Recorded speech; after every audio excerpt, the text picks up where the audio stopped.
दिनै आं जोबोद मोजां मोनदों आरो आंनि समस्ति बाखि नैबे 45 नं भेरगाव बिधानसभा समस्तिनि जेसेबांखिनि रायजो राजा जोंनि दोलोजों लोगोसे बयबो आंखौ सापर्ट खालामदों, बयबो आंखौ मदद होदों आरो बिथांमोननि जिथु माने गोजोननायखौ आं नुनानै आंबो बांसिन गोजोननाय मोनदों आरो आसा फारिनाय थादों फैबाय थानाय समाव नैबे जानो गोनां जिथु बिसायख'थि बेवहाय बिथांमोनाबो लैहोर लैहोर मोजां रोखोमै बाहागो लागोन, आंखौ देरहाहोगोन। जोंनि ट्रेक्टरनि सावगारियावनो भटखौ गावनि बेसेन गोसा भटखौ होनानै जोंनि बिजाथिखौ देरहाहोगोन आरो आंहा मिजिंथिनाय थाबाय नैबे 45 नं भेरगाव समस्तिनिफ्राय जेसेबांखिनि समस्याफोर दङ मावनो गोनां गोग्लैसोनानै थानाय माखासे जेंना जेंसि बेफोरखौ सुस्रांनो थाखाय बा मावनो थाखाय निस्सय आङो देरहाखांनायनि उनाव रायजोनि आशीर्बाद लानानै बैफोर खामानिफोरखौहाय मोजां रोखोमै आं मावफुंनो हागोन आरो बेवहाय गोबां मैखोम मावनो गोनां माखासे हाबाफारिफोर दङ। दिनै 80 बोसोर जानोसै भारत स्वाधीन माने जाखांनायनि इयुनाव माखासे एमएलएफोर बे समस्तिनिफ्रायनो देरहालांबाय, एमपि देरहालांबाय आरो लोगोसे 2005 मायथाइनिफ्राय बिटिसि जानायनिफ्राय 2003 मायथाइयाव बिटिसि जादों आरो इलेक्सना 2005 मायथाइनिफ्राय जादों। बे बिटिसिनि बिसायख'थि जाजेननायनिफ्रायनो बे ओनसोलावहाय माने मोजां गाज्रि खामानि मावनाया सोलिबाय थादों आरो दिनैनि नैबेसिम सफैनायनि माबायानो 2003 मायथाइनिफ्रायसो जादों। बेनि आगोलावथ' जेबो गैखायामोन आरो दासिमबो बै आगोलनिफ्राय रुजुनानै दिनैसिम जिथु आसाम नाङै आरो गासैबो जिल्लाफोरनि जेसेबांखिनि जौगानाय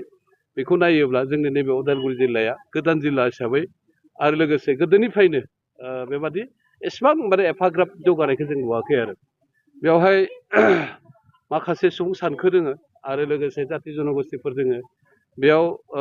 माखासे बे जिल्लायावहाय माखासे बागानफोरबो दङ। बे सा ओनसोलावहाय जोंहा भुटान सिमानिबो आलादायै बेबादिनो माखासे समस्याया दंखायो आरो हाजो थानाय लोगोसे हाग्रा बेबादि थानायखाय बरनदि वाइल्ड लाइफ सेन्चुरि होननाय मोनसे ओरैजाय मोनसे फसंथान दङ। बे वाइल्ड लाइफ सेन्चुरि थानायनि थाखायनो बायदिसिना जिब जुनारफ्राहाय सम माने जोंनि बे ओनसोलफ्रावहाय एसे उसुबिदा खालामो आरो बिखेखय हाथिनि माने माबाया उपद्रबा सानफ्रोमबो सोलिबाय थायो आरो लोगोसे दैमाफोरनि जेरै सुक्लाय दैमा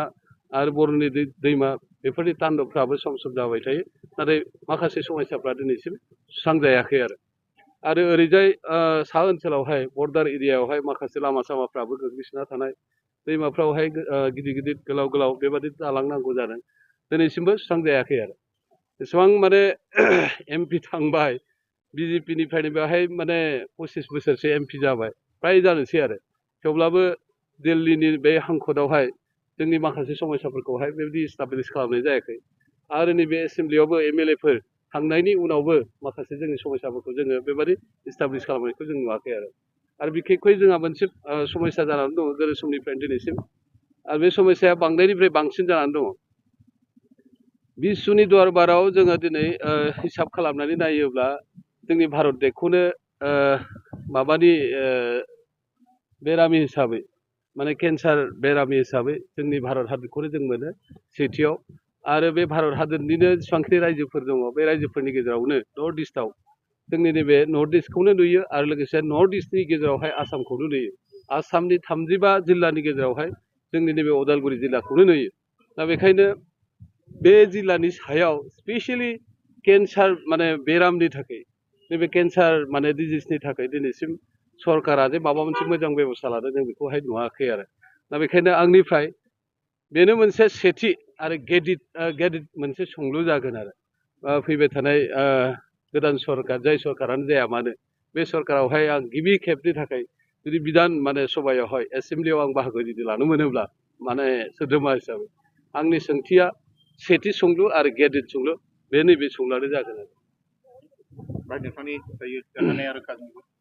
देरहानायाथ' रोखा आं बुंनाय बाथ्रा नङा, नैबे समस्ति बाखियानो बुंगासिनो दङ देग्लायहाय इउपिपिएल दोलोहा 100% बेवहाय चान्स दं, 100निख्रुइबो बांसिन चान्स नैबेवहाय देरहानायनि चान्सआ दङ होननानै बिथांमोनानो बुंदों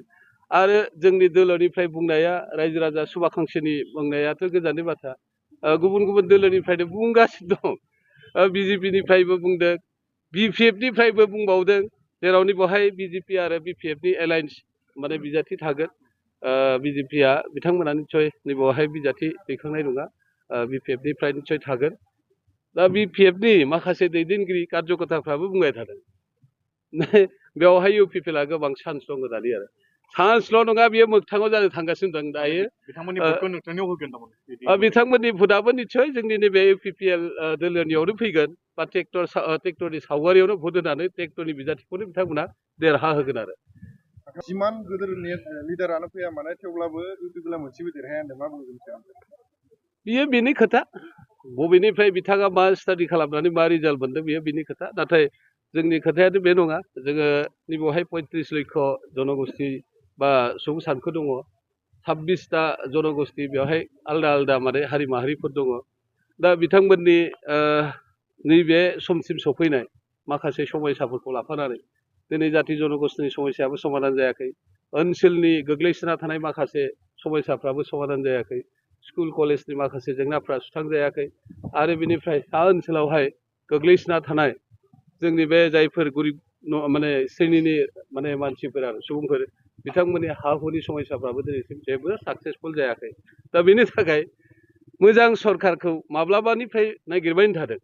थांनाय 5 बोसोरनि सरकारा जोङो खाफाल गैजायै होननानै बुंजासिगोन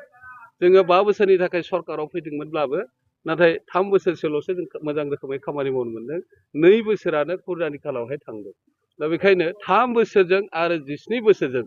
रुजुनानै नायोब्ला आकाश पाताल बयबो मिथिगौ जे 3 बोसोराव सोर साबैसे माने दैदेनगिरिया बिबानगिरिया सरकार दैदेनगिरिफ्रा मोजां खामानि मावनो हादों नाथाय मावनो थाखायसो थांखि बिथांखिखौ लानाय जादोंमोन लाजेनदोंसोमोन मावजेनदोंसोमोन खामानियाबो जाजेनदोंसोमोन नाथाय नैबे 5 बोसोरनि उनावहाय फिन जों सरकाराव फैफाफिननो हाया जोंनि थाखाय माने खाफाल दाखुरा होननानै बुंजासिगोन आरो खिन्थु दायो रायजो राजाफ्रा मिथिबाय बुजिबाय थांनाय सरकारफोरनिख्रुइ नैबे 5 बोसोरनि सरकार जिहेतु माने प्रमद बर' दैदेननाय सरकारा बयनिख्रुइबो साबसिनमोन होननानै दायो रायजो राजाफ्रा बुङो आरो हाग्रामानि खोथाया बे गावनिसो खोथा माखौ नुनानै जेखौ बुंदों जोंनि हिसाबाथ' 15आव नायबोलियाव 10निफ्राय 12सिम एमएलएआ देग्लाय देरहागोन आरो थेंक इउ